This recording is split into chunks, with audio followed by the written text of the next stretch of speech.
हरियाणा की हर अपडेट के लिए बेल आइकन दबाएं और सब्सक्राइब करें STV हरियाणा न्यूज। नमस्कार, स्वागत है आपका खास पेशकश में। मैं हूं नंदिनी मिश्रा आपके साथ। कृषि आंदोलन लगातार जारी है। 3 कृषि कानूनों की मांग को लेकर लगातार दिल्ली की सीमाओं पर डटे हुए हैं किसान, और अब आगे क्या रणनीति आंदोलन की रहने वाली है, ये तय होगा आज होने वाली संयुक्त किसान मोर्चा की बैठक में। देखिए रिपोर्ट।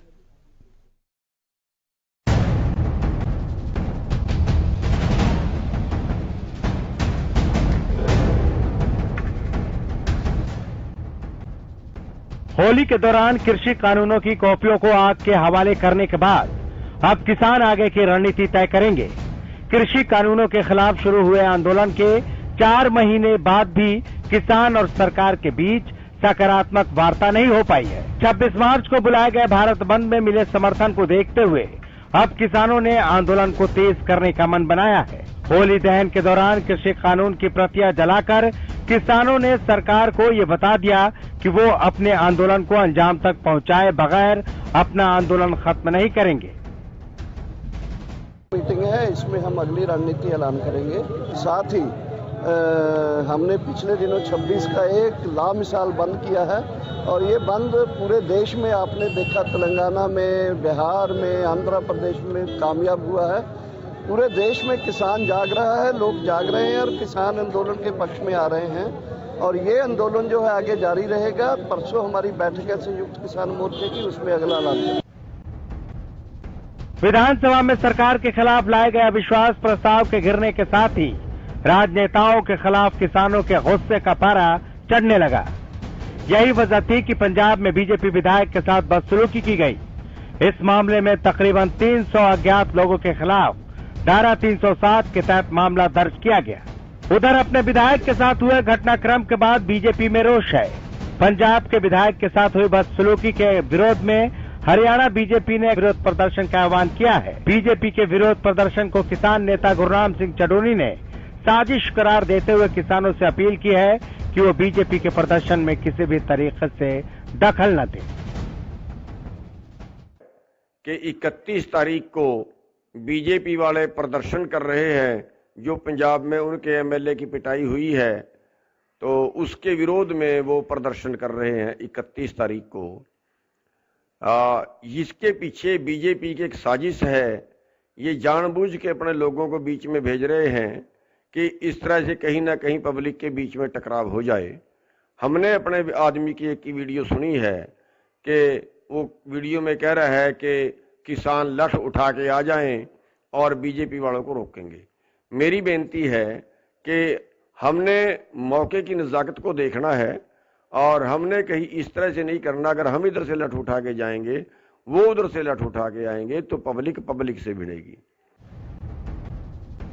कड़ाके की सर्दी के बाद अब जला देने वाली गर्मियां शुरू हो चुकी हैं, लेकिन नए कृषि कानून को लेकर समाधान की प्रक्रिया जहां की तहां बनी हुई है। अब उम्मीद ये की जा रही है कि कृषि कानून पर मचे घमासान को शांत करने के लिए किसान और सरकार दोनों पक्ष की ओर से ठोस पहल होनी चाहिए, जिससे इस घमासान का समाधान निकल जाए। Bureau report, Haryana news.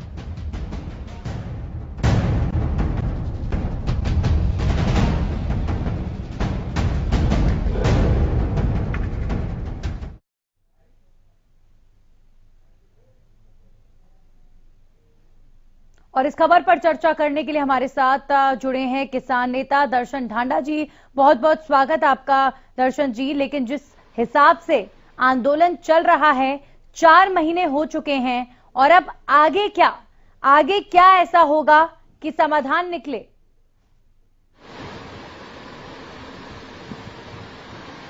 जी बहन जी, पहले तो सबसे पहले मैं आपको नमस्कार करता हूं, आपके दर्शकों को नमस्कार करता हूं। और दूसरी बात ये बहन जी, जिस प्रकार से किसान 4 महीने से लगातार बैठा है और किसान जो सरकार है उसके बिल्कुल कान पर जोत अपनी ही रेंग रही है, तो उस हिसाब से किसान ने अब ये रणनीति बनाई है कि चाहे जितना भी लंबा आंदोलन करना पड़े, जब तक भी आंदोलन करना पड़े, तब तक इस आंदोलन को जारी रखा जाएगा। जब तक ये सरकार नहीं मानेगी, तब तक इस आंदोलन को जारी रखा जाएगा। यही हमने किसान संयुक्त किसान मोर्चा ने एक रूपरेखा सोचा है होती और है इसी के ऊपर कि कार्यक्रम अपने उद्देश्य को कैसे पूरा करें, उसके लिए सारे प्रयास करने। एक जो डायरेक्शन यहां नजर आ रहा है आंदोलन के बीच कि सरकार को मानना है माने, नहीं मानना ना माने, हम तो बैठे हैं। जी बहन जी, और किसान कर भी क्या सकता है बैठने के अलावा? आंदोलन लगातार जारी है, बात 300 करिए किसानों ना, की शहादत हो चुकी समाधान है। निकालिए।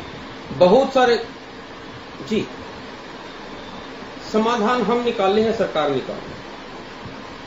हम तो मांग रहे हैं अपनी मांग। मानना किसे है? सरकार को मानना है। वो मानने के लिए सोच भी नहीं रहे, वो तो इलेक्शन लड़ रहे हैं। और इलेक्शन भी कहां जाकर लड़ रहे हैं? पश्चिम बंगाल में, असम में, केरल, तमिलनाडु और पुडुचेरी में। तो सरकार के प्रति जो रवैया है किसान का, वो तो अब भी वही है कि हम बैठे हैं, आप हमारे से वार्ता कीजिए। आपने कहा था कि एक फोन की दूरी पर हैं, तो वो फोन बताइए, उस पर हम बात कर लेते हैं। लेकिन सरकार ने ये एक जुमला किया और उस जुमले के आधार पर कुछ भी नहीं कहा जा सकता। इसलिए किसान मजबूर है वहां पर बैठने के लिए और जगह जगह पर जन आंदोलन को खड़ा करने के लिए। आंदोलन करना जायज है और अपनी मांगों को लेकर धरने देना जायज है। जब तक किसान चाहें आंदोलन कर सकते हैं, लोकतांत्रिक व्यवस्था है। लेकिन नेताओं का विरोध करना, नेताओं की सभा में जाकर नेताओं के खिलाफ नारेबाजी करना, कहीं पर भी बीजेपी के विधायकों का, जेजेपी के विधायकों का, सांसदों का कार्यक्रम ना होने देना, और पंजाब में जो घटना घटी, बीजेपी के विधायक के साथ जो अभद्र व्यवहार हुआ, क्या वो सही है? बिल्कुल भी सही नहीं है बहन जी, बिल्कुल भी सही नहीं है। जो उसके साथ घटना घटी है बिल्कुल भी सही नहीं है। मैं इसकी सिरे से निंदा करता हूं और पूर्ण रूप से आरोप को भी खारिज करता हूं जो किसानों के ऊपर ये आरोप लगा है। देखिए, मैं एक बात कहना चाहता हूं, शुरू से ही मैं इस आंदोलन के अंदर भी देख रहा हूं, आप भी देख रहे हो, तमाम समाज के लोग अच्छी तरह से देख रहे हैं कि किसानों को बदनाम करने के लिए तरह तरह के प्रयास किए जा रहे हैं। किसानों के वेश में किसानों का झंडा उठाकर कोई ना कोई उपद्रवी घुस जाता है और नाम किसानों का दे देते हैं। ये बात, इस बात का ध्यान भी तो किसानों को ही रखना होगा ना सर। इस बात का ध्यान भी तो किसान नेताओं को, आपके लीडर्स को रखना होगा ना कि किसी तरह का उपद्रव ना मचे और किसी तरह जो इस तरह का घटनाक्रम हुआ है, शर्मनाक घटनाक्रम, ये ना घटे। जी देखिए बहन जी, आईडी बनाकर चेक करना तो बहुत बड़ी बात है कि आईडी बनाई जाए हर एक किसान की। बहुत बहुत लंबा समय तक लगेगा कि ये भी किसान इस किसान आंदोलन का एक मेंबर है। ऐसी कोई व्यवस्था कर पाना, तो मैं ये कह रहा हूं कि पुलवामा के अंदर जो अटैक हुआ था, फिर तो सरकार की वो बड़ी भारी खामी रही होगी और उसके नाम पर ये बीजेपी अपनी सरकार ना किया। चलिए दर्शन जी, आपके पास मैं वापस लौटूंगी, एक बार फिर हम बात करेंगे। अभी हमारे सहयोगी अनूप कुंडू जुड़ चुके हैं, जरा उनसे हिसार की तस्वीर जान लेते हैं। अनूप, अब आज एक बार फिर से संयुक्त किसान मोर्चा की बैठक होनी है, आगे की रणनीति तय की जाएगी। अगर मैं बात करूं इस समय प्रदेश में किसान आंदोलन के असर की, तो हिसार में किस तरह की तस्वीर इन दिनों नजर आती है? देखिए नंदिनी जी, हिसार में बिल्कुल शांतिपूर्ण तरीके से 4 महीने से ज्यादा का जो समय हो चुका है, आंदोलन चला हुआ है। जितने भी टोल प्लाजा है वहां पर किसान लगातार अपना धरना प्रदर्शन कर रहे हैं और उसके अलावा भिन्न भिन्न प्रकार की नीतियां बना करके, चाहे वो अब होली पे 3 प्रतियां फूकने की बात हो या इससे पहले भारत जाम करने की बात हो, तो इस प्रकार से लगातार जो भी दिशा निर्देश किसान संयुक्त मोर्चा द्वारा दिए जा रहे हैं, उनको किसान हिसार में भी अमली जामा पहना रहे हैं। और जो पंजाब में प्रकरण हुआ है उसके बाद जो भारतीय किसान यूनियन के प्रदेश अध्यक्ष हैं गुरनाम सिंह चुटनी, उन्होंने एक बयान जारी किया था कि किसान कोई भी इसका विरोध नहीं करेगा। तो आज देख सकते हैं कि जहां भी अगर प्रोटेस्ट हो रहा है तो किसान उसका किसी भी प्रकार से विरोध नहीं कर रहे हैं, क्योंकि बीजेपी के अगर अपना विरोध प्रदर्शन करना चाहते हैं तो आसानी से कहीं भी करें, लेकिन किसान आज उसका विरोध नहीं करेंगे। जी जी जी बिल्कुल। दर्शन जी, आज बीजेपी के जो नेता हैं, बीजेपी के जो कार्यकर्ता हैं, वो अपना रोष प्रकट करेंगे। जिस तरीके का व्यवहार पंजाब के विधायक के साथ हुआ है, उस पर आज बीजेपी विरोध प्रदर्शन करने वाली है, जिस पर गुरनाम सिंह चढ़ूनी ने किसानों से अपील की है कि वो किसी भी तरीके से भिड़ेंगे नहीं और बीजेपी के विरोध प्रदर्शन के दौरान अपनी किसी तरीके की जो प्रतिक्रिया है वो नहीं देंगे। तो गुरनाम सिंह चड़ूनी के संदेश के पीछे क्या कारण है, और दूसरी बात, आप बीजेपी के इस विरोध प्रदर्शन को कैसे देखते हैं आज? देखिए बहन जी, सबसे पहले मैं आपको बता दूं कि मतलब खुद ही आपने एक जब हम पढ़ते थे तो आपने क्लास के अंदर एक दो ऐसा शरारती तत्व होता था जो खुद ही तो बच्चों को पीटता था और खुद ही किलकारी मारता था, जोर जोर से रोता था, पीटता भी वही था, रोता भी वही था। ये बीजेपी वाले ऐसे ही लोग हैं, खुद ही ग्राउंड तैयार करते हैं, खुद ही एक प्रकार की घटना को अंजाम देते हैं, उसके बाद उसकी निंदा करने के लिए बाहर आ जाते हैं, ताकि उसकी जब निंदा करें तो उसके मतलब आपका ये आरोप है कि पंजाब के जो बीजेपी विधायक हैं जिनके साथ ये अभद्र व्यवहार हुआ, उन्होंने वो खुद प्लान किया था, आप ये कह रहे हैं? देखिए, इस बात से जरा सा भी इनकार नहीं किया जा सकता। इनके जो विंग हैं, इनके जो लोग हैं, वो तरह तरह से आज दुनिया के सामने आ चुका है। देखिए ना 26 जनवरी में क्या हुआ था, इनके अपने लोग थे। आप कहीं उठा के देख लीजिए, शाहीन बाग में इनके अपने लोग थे, आज वो बीजेपी में शामिल हो चुके हैं। किस बात से इनकार किया जा सकता है? किसी बात से इनकार नहीं किया जा सकता। इनकी साफ नीति दुनिया के सामने समझ आ चुकी है। इनका ये वो अंग्रेज है, काले अंग्रेज, जो फूट डालो राज करो, और इस प्रकार से फूट डालो कि ये दिखाई भी न दे। मैं कह रहा हूँ कि क्लास में वो 26 जनवरी को हुआ था, उसमें आपके लोग थे, उसमें आपके लोग थे जो ट्रैक्टर पर आए थे पंजाब हरियाणा से किसान, चाहे युवा किसान हो, चाहे तमाम वो भीड़ हो जो लाल किले पर वो सब कर रही थी, वो आपके लोग थे, आपके साथ बैठे हुए लोग थे। और अब आप ये कह रहे हैं कि जो ये घटनाएं हो रही हैं ये खुद बीजेपी करवा रही है। कुल मिलाकर देखा जाए, आंदोलन के बीच में इस तरीके की घटनाएं होना कहीं ना कहीं निंदनीय है। बिल्कुल सही बात है ये कि इसकी निंदा होनी चाहिए, लेकिन ऐसी घटनाएं ना हो ये बात सरकार को भी सुनिश्चित करनी चाहिए, और आपका भी पूरा दायित्व बनता है, किसानों का दायित्व बनता है। बहन जी, मैं ये कह रहा हूँ, दीप सिद्धू और उसकी पार्टी जो कि पुलिस की साइड में बैठे थे, उन्हीं लोगों को लाल किले पर जाने का रास्ता दिया गया, उनको कुछ भी नहीं कहा गया, वो सारा का सारा तांडव करके आए। दीप सिद्धू साफ तौर पर दिख रहा है कि वो बीजेपी का, उसकी अमित शाह के साथ फोटो है, उसकी माननीय नरेंद्र मोदी के साथ फोटो है, उसकी अगर दीप सिद्धू की तस्वीरों की बात करेंगे आप, तो दीप सिद्धू की तस्वीरें बीजेपी वालों के साथ भी है, दीप सिद्धू की तस्वीरें कांग्रेस वालों के साथ भी है, दीप सिद्धू की तस्वीरें किसान नेताओं के साथ भी हैं। आप दीप सिद्धू की बात छोड़िए, हम यहाँ पर बात करेंगे कि आंदोलन के बीच में जो इस तरीके का उपद्रव बचा है। चलिए आप पंजाब की बात छोड़िए, आप मेरे से हरियाणा की बात कीजिए। हरियाणा में जिस तरीके से तमाम विधायकों का, सांसदों का सार्वजनिक कार्यक्रमों में आना मुश्किल हो चुका है, कुल मिलाकर कहा जाए तो असंभव हो चुका है। कितने कार्यक्रम रद्द किए गए, कितने सारे जो प्रदेश को गति देने वाले कार्य थे वो तक रद्द करने पड़े। तो क्या वो सही है?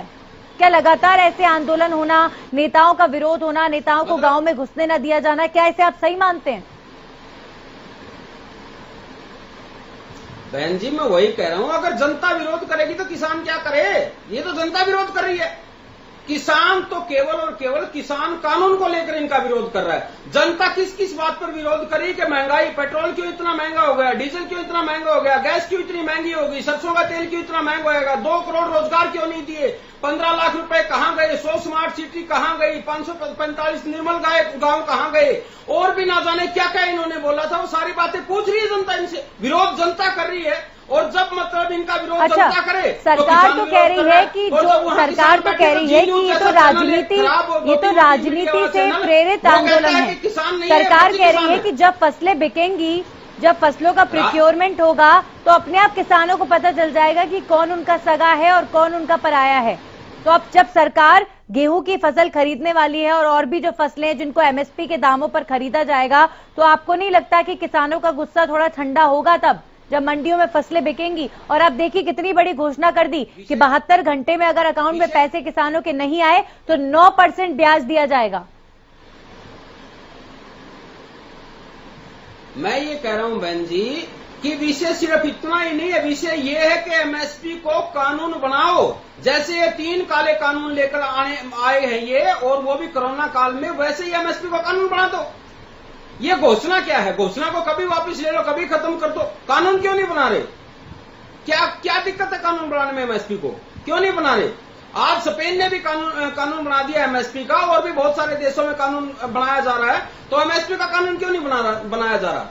जब हर आदमी अपनी खुद की मतलब फसल अच्छे दामों पर बेच रहा है, तो किसान का मिनिमम क्यों नहीं मिल रहा? जी जी है ये जो बीजेपी वाले हैं, ये हमेशा से ही उसी प्रकार की चाल चलते हैं। मैंने जो बताया, क्लास में बच्चा खुद ही रोता था, खुद ही मारता था दूसरे को, ताकि शक ना हो उसके ऊपर, खुद किलकारी मारे और दूसरे को चोट मारे। दर्शन जी, आप बने रहिए हमारे साथ। एक बार फिर से अनूप के पास जाएंगे। अनूप, अब आज संयुक्त किसान मोर्चा रणनीति तय करने वाला है, और जाहिर तौर पर उनकी रणनीति का एक बहुत बड़ा हिस्सा ये भी होगा कि किसानों की खेतों में जो खड़ी फसल है उसको काटकर मंडियों में बेचना है, और ऐसे में आंदोलन को भी समय पर चलाते रहना है। तो ऐसे में जाहिर तौर पर इस तरीके की प्लानिंग देखने को मिल सकती है संयुक्त मोर्चा के आगे के रोड मैप में, कि किसान एक दूसरे का सहयोग करेंगे और आंदोलन में भी पूरी तरीके से अपनी भूमिका निभाएंगे।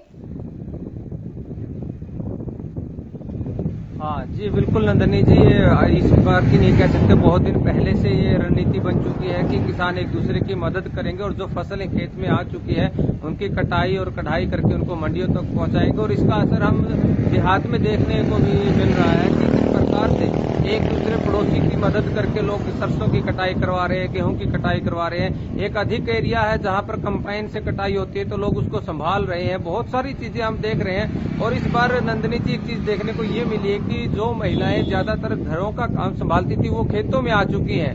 वो जिनके किसान जो है वो आज अगर बॉर्डर पे है तो महिलाओं ने खेत की कमाल संभाल ली है। तो हम कह सकते हैं कि किसान एक दूसरे का सहयोग करते हुए अपनी फसलों में जुट गए हैं। जी चलिए, शुक्रिया आपका अनूप हमारे साथ जुड़ने के लिए। दर्शन जी, अब ये जो वक्त है किसानों की खेतों की जो फसल है उसके लिए बड़ा महत्वपूर्ण वक्त है। आपको नहीं लगता कि किसानों को इस वक्त अपने खेतों में होना चाहिए और अपनी रोजी रोटी कमानी चाहिए, बॉर्डर्स पर बैठने की बजाय? सरकार तो यही चाह रही है बहन जी, लेकिन बात इतनी सी है ना, किसान को पता क्या दिख रहा है?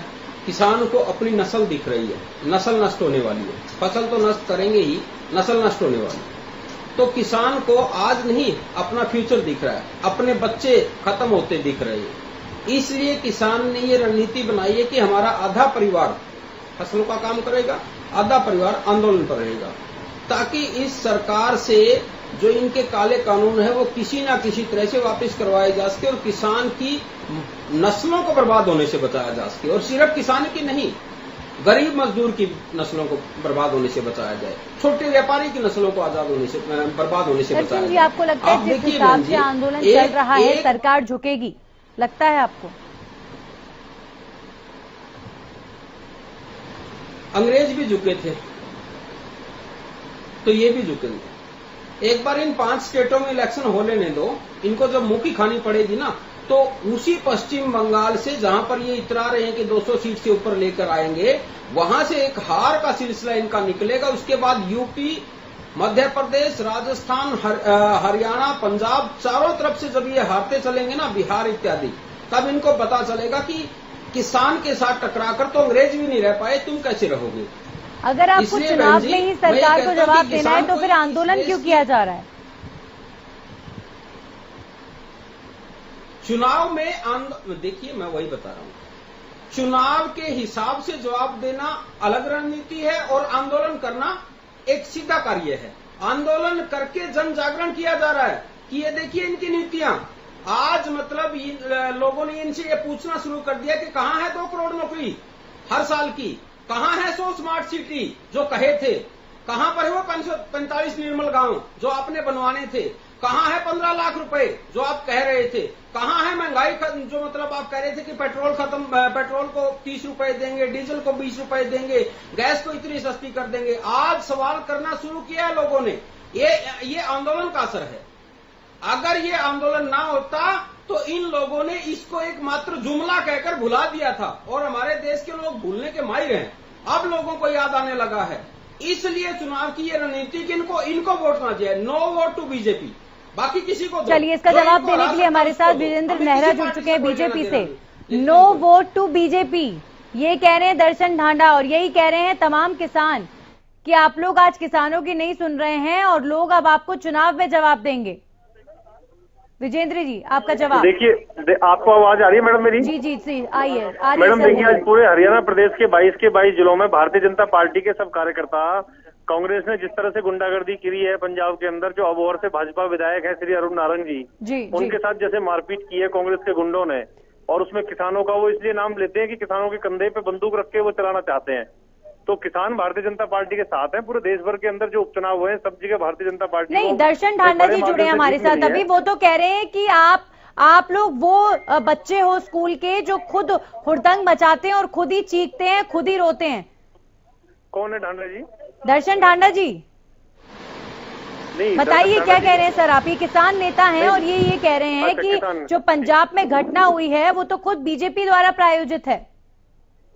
हाँ चलिए, अब ये तो कुछ भी कह सकते हैं, इनका कहने से कोई फर्क पड़ता नहीं है, क्योंकि किसानों के नाम पे जो ये लोग राजनीति कर रहे हैं, जो भोले भाले किसानों को बॉर्डरों पर ले जाके बिठाया है, वहाँ तो कोई किसान नेता दिखता नहीं है। जिन राज्यों में चुनाव हो रहे हैं वहाँ जाके सब राजनीति चमका रहे हैं। चुनाव लड़ने की महत्वाकांक्षा पाले हुए लोग हैं जो पहले से टारगेट बना के आए हैं। राकेश टिकैत जी कह रहे हैं 2024 तक बैठना है, 2022 तक बैठना है, तो फिर किस बात की वार्ता करेंगे? वार्ता तो करनी नहीं है इनको। भारत सरकार ने 50 घंटे से अधिक की, 12 दौर से अधिक की वार्ता इनके साथ में जो की है, क्या कोई फर्क पड़ा इन लोगों को? सरकार ने तरह तरह के प्रस्ताव इनको दिए। सरकार अब बातचीत क्यों नहीं कर रही है? सरकार अब मौन क्यों है? सरकार ने प्रस्ताव दे दिया मैडम, अब प्रस्ताव किसानों को देना। अगर कोई अच्छा प्रस्ताव किसानों के पास है तो लेके आए। सरकार वार्ता के लिए तैयार है। सरकार की तरफ से 1.5 साल तक कानून स्थगित करके किसान और सरकार के बीच में जो कमेटी बनाने का प्रस्ताव है वो इनको दिया है। उस प्रस्ताव पे अमल करने के बाद अगर कोई अच्छा प्रस्ताव है तो लेके आए। सरकार बातचीत के लिए तैयार है। कृषि कानून किसी कीमत पर रद्द नहीं होंगे। ये किसानों के हित में बनाए गए हैं, किसानों की आर्थिक आजादी को देख के बनाए हुए हैं। एक देश एक बाजार को लेके बनाए गए हैं। पूरे देश में मंडी के अंदर भी और मंडी से बाहर भी किसान कहीं भी अपनी फसल को बेच सकता है। एमएसपी तक बेचनी है तो मंडी में बेच सकता है, एमएसपी से ज्यादा बेचनी है तो मंडी से बाहर बेच सकता है। आखिरी जवाब आपका। जी बोलिए। जी आपने सुना अभी यहाँ पर नेहरा साहब को सुना। इन्होंने हाँ जी, इन्होंने एक बात साफ कही है। मैं इनकी विजेंद्र नेहरा जी की बात से एक बात से इनकी से मैं जरूर सहमत हूँ कि वो किसान नहीं थे, या तो वो विपक्षी थे, और दूसरी बात जो मैंने बताई थी या फिर इनके ही अपने आदमी थे। किसान नहीं थे, मैं इस बात का इनका समर्थन करता हूँ। दूसरी बात ये है, मैंने पहले ही कहा था ना बहन जी कि ये किसान नहीं है। इन्होंने भी बता दिया था ना, विजेंद्र नेहरा जी बीजेपी के जो नेता, इन्होंने साफ कहा कि वो किसान नहीं है जिन्होंने ये काम किया है, या तो वो इनके अपने आदमी या फिर वो विपक्षी हैं। दूसरी बात मैं आपको बता देता हूं कि इन्होंने कहा कि कोई और विकल्प लेके आए। विकल्प है एमएसपी पर कानून बना दीजिए, समाधान की हम बात कर लेते हैं। पिछली बार भी मैंने इनको कहा था एमएसपी को कानून बनाइए, उसके बाद जो इन तीनों कानूनों में संशोधन की बात है। दर्शन जी हमारे साथ जुड़ने के लिए, और विजेंद्र नेहरा जी आप भी हमारे साथ जुड़े, आप दोनों का बहुत बहुत शुक्रिया हमारे साथ जुड़ने के लिए। लेकिन वाकई अब जरूरत यहाँ पर उस वक्त की है, उस मुहूर्त की है जब जो है समाधान आए, इस समस्या का समाधान निकले और किसान अपने घरों की तरफ लौटे। क्योंकि लगातार 4 महीने से किसी देश में किसी मुद्दे पर आंदोलन चलना ये देश हित में नहीं है कम से कम। इसी के साथ ही इस बुलेटिन में